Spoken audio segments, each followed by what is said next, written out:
Hello, my name is Aji, and this is from my novel Forever War. The very last chapter is still missing, and I don't know when it'll be done. I'm very sorry, but hopefully you can enjoy this bit. Until then, and if you want the last chapter, please leave a like or a comment, some kind of encouragement, because I think I need that to finish this, because it's standing very still, and it really shouldn't be, but it is what it is, isn't it? Anyway, enjoy this hyper-depressing story about dying in a trench and similar experiences. Anyway, Chapter 1, The Snow. Echo almost feels like he's still here when you pat his shoulder through the thick winter gloves. Standing watch, you feel a little less alone with him next to you. It's been a month now of Echo's endless watch shift. He slept in an early December morning, squatting down, leaning against the side of the trench. He looks so peaceful, far, far away from the challenges we endure day in and day out. The soldier pays his respects to his unmoving guardian before reaching for the firestep, lifting his head the short distance over the sandbags laid out atop the trench. The cold light of the moon bathes the landscape in a monochrome tone, the knee-deep snow almost blinding the beholder as it reflects the light as if it was an ocean of diamonds. If it hadn't been for the circumstances, one would almost certainly have described the scenery as beautiful. But there is no such thing as beauty in this world. The snow hides a gruesome reality, for out there lies those less fortunate than Echo. They will never see a proper funeral, nor be paid the respect they so deserve. Come spring, the snow will melt, and they will be reclaimed by the earth. The soldier steps down from the fire step, knowing there won't be any raid, as long as the sky is clear. He prepares himself for icicles in his eyebrows and 4 hours of quiet loneliness. Well, not entirely lonely, of course. The winter is a quiet time. Wake up, make grub, tea if rations permit it. Remove snow from the shelter roof. Don't want a repeat of the next squad over's sudden freezing awakening. Preferably, this should be done before dawn breaks, as to not provoke any snipers to take interest in us. As dawn breaks, it's all men on guard for the next 2 hours. So long as nothing happens, we start circulating watch shifts throughout the day, spending the day sitting against a wall, staring out in space. Perhaps today is the day you catch a fat rat. Try that for a while. No luck today either. Sharpen your bayonet. Split some firewood with your bayonet and sharpen it again.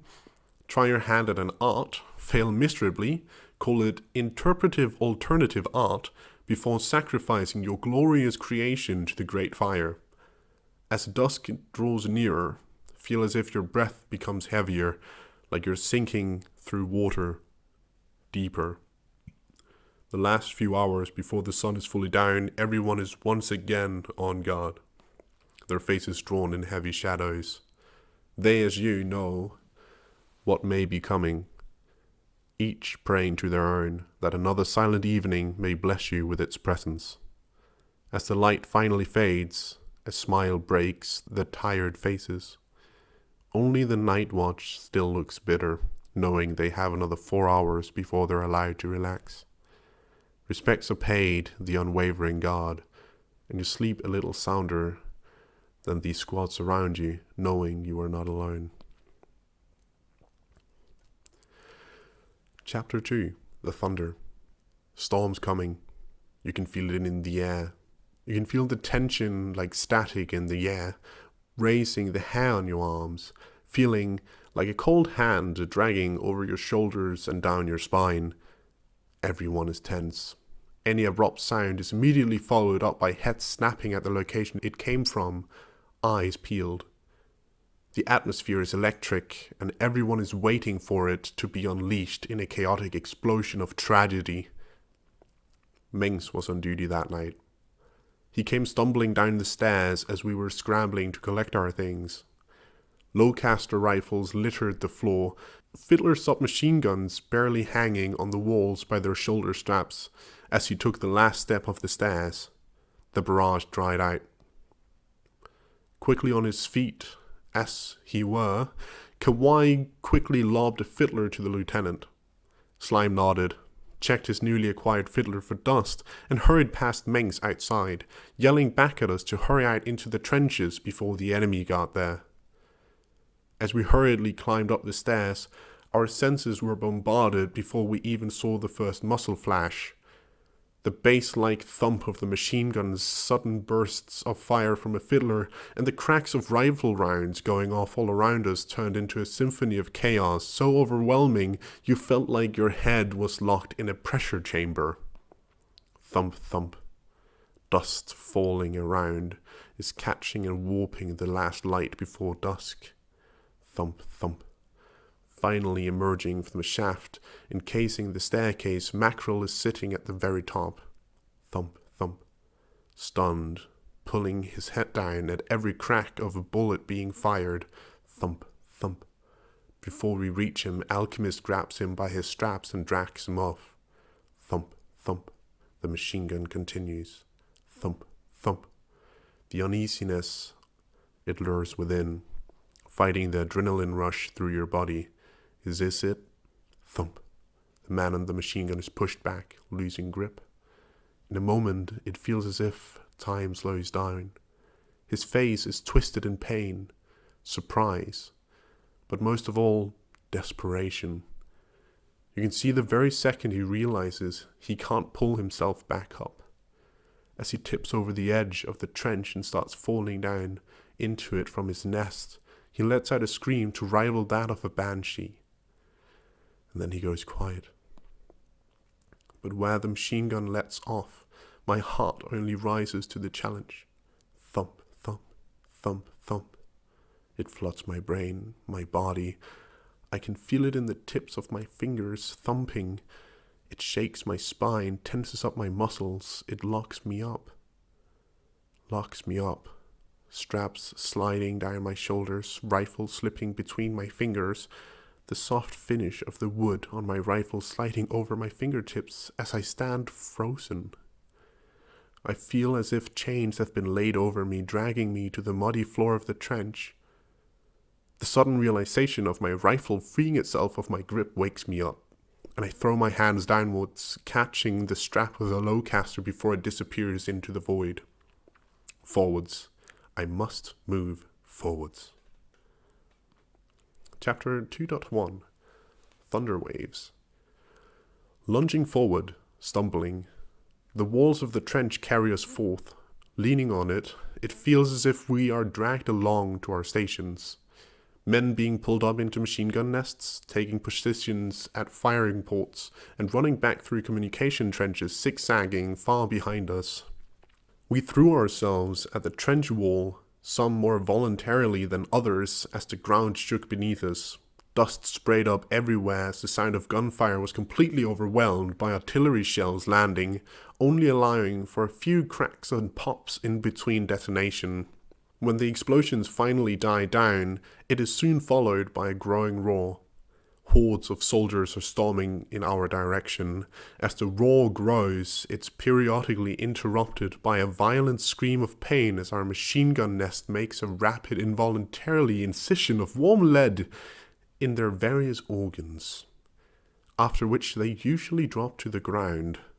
We send bursts of rifle fire out into the dark, felling half a dozen attackers as we pull back the lever of our rifles to load a new cartridge into the chamber. We put them down in swathes. It's almost melodic, the machine gun thumping along, laying the bass line as the salvos of rifle fire fleshes out the melody. Thump, thump, vroom, as 5 rifles go off once again. The heat from the barrel melts away the snow around the riflemen. If it goes on much longer, the MG nests might get completely cleared of snow. But every time a group is laid down, another makes it 5 steps further. 100 meters, 80 meters, 70, 50 meters. bullets start whizzing by us, ripping apart logs, sandbags, and dirt walls alike.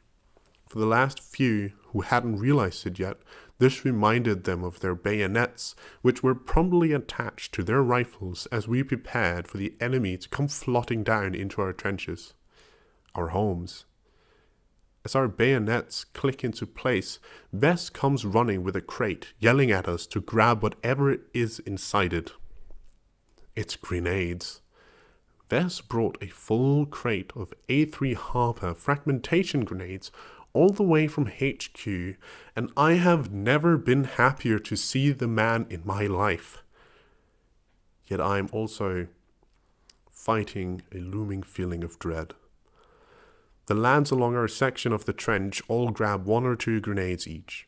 Holding the little device in our hand feels much different than a rifle. With the rifle, you look your target in the eyes. You see them and acknowledge that once you squeeze the trigger, they will no longer be there. One shot, clean through their body, in most cases taking them out in an instant. When you pull the trigger, you honor your enemy in that very moment. It's the proper way to kill an adversary. These little balls of violent chaos have no honor or decency. It kills, maims, and wounds indiscriminately, and with no responsibility for the one throwing it. With a bittersweet taste in my mouth, I pull the primer and stretch my arm backwards. I know that just now, these objects of indiscriminate evil have saved my life, but I can't help feeling a void in my heart as I lob the grenade over the top of the sandbag into the horde of men approaching us. 2.2 Lightning strikes. They light up the night for a split second, accompanied by a snappy bone-grinding crack. It felt like a dozen lightning strikes had struck just outside of our trench. Our little stretch of the trench line went quiet after that. Only a few meters left and right of us could you hear rifles and SMGs going off, but we were left with the screams of agony from those unfortunate enough not to be taken out by the grenades immediately. They were the choir singing the song of chaos played by the contraptions we had brought with us. Artillery cannons lobbing grenades kilometers away, machine guns ripping young, promising men apart, flamethrowers dooming you to a long and agonizing death, as well as trains refitted with massive direct-fire cannons taking down entire houses in only a single round. All this just to kill other people the most efficient way possible. That is the song sung by the choir of the dying.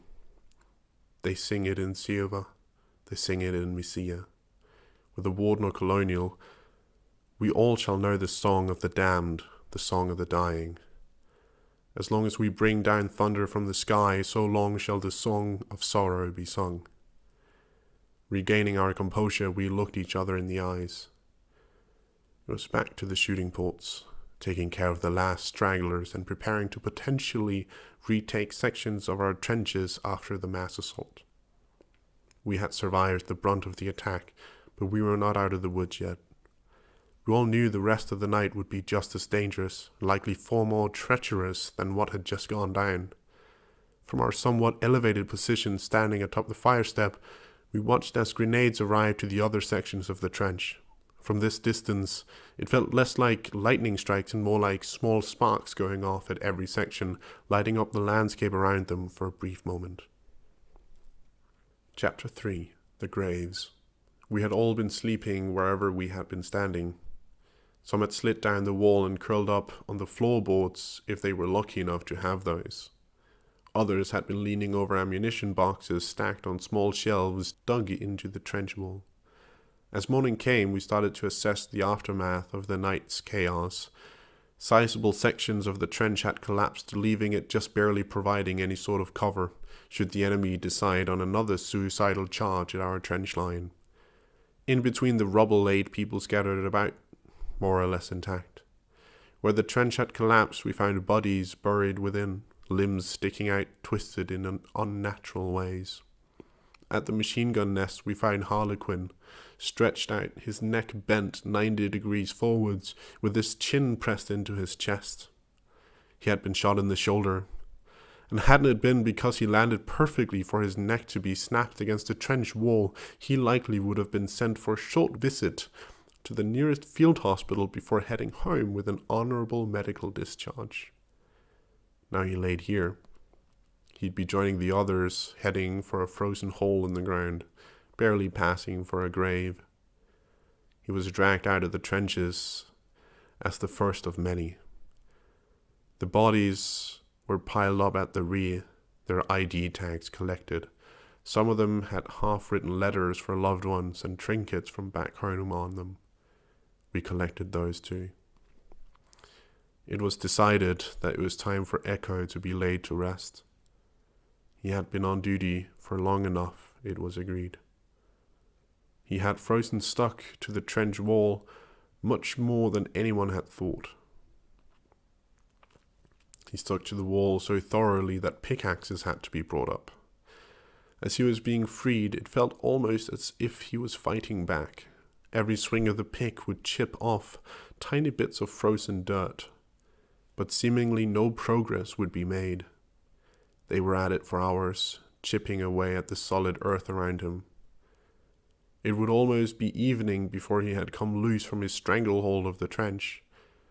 As the last strikes of the pickaxes were struck, the squad had slowly assembled around him, their quiet protector.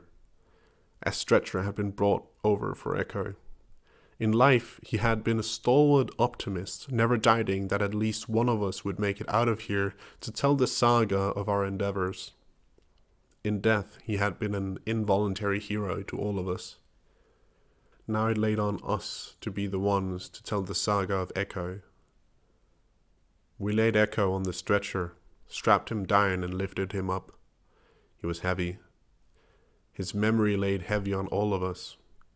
It felt like lifting the weight of our collective grief as we pulled up the stretcher. Out of the periphery steps a young man, his uniform altered, having a messenger bag strapped to his side and with a sash slung around his torso, and a Sampo rifle hanging over his shoulder. His face is cast in shadows, with strains of white shining through under it, by a soft field cap donning his head. He raises his voice. "You take care now, lad, till we meet again." That is all I have been written for now. Thank you for listening.